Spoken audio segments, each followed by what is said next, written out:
Hi, my name's Jana, and I've definitely had cave experiences in my life.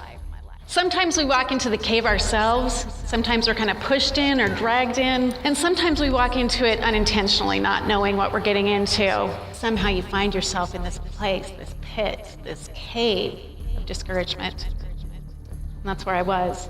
I think at this particular time in my life, it was a combination of all of those. I almost had a literal cave. I had what I called a cussing closet. It was a place where I would go and just get really raw with God, where that ugly, complaining, crying, just that deep, heartfelt sorrow between me and God happened. There was nothing pretty about it, but that's where my healing had to start. Everything in me wanted to hibernate there.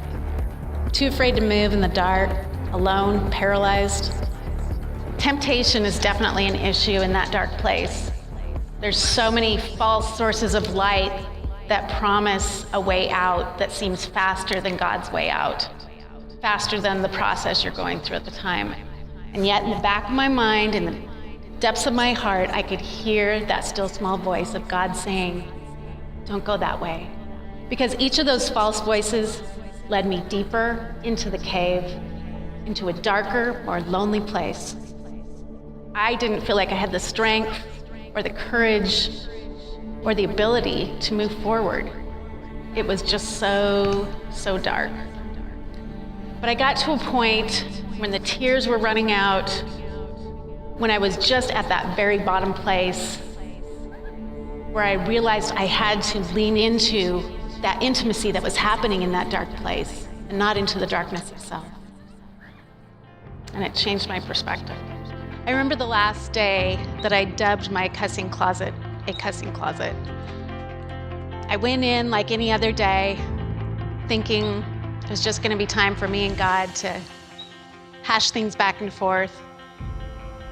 And I heard a different voice. I heard him saying something different to me that day. He said, am I enough? Can you let go of everything else you're holding on to, everything you've put your hope in, everything that is holding you back from just leaning on me, everything that you've expected to happen in life? Can you just let it go and let me be enough? And I've gotten to the point where I can say that, yes, God, if everything else is stripped away from me, if I lose everything I hold dear, I'll still be okay because I have you. Fear was no longer an issue because I knew that God was enough no matter what was taken away. And my life will never be the same because my cave experience took me to a deeper place with God and a more intimate relationship with Him. And that will last the rest of my life.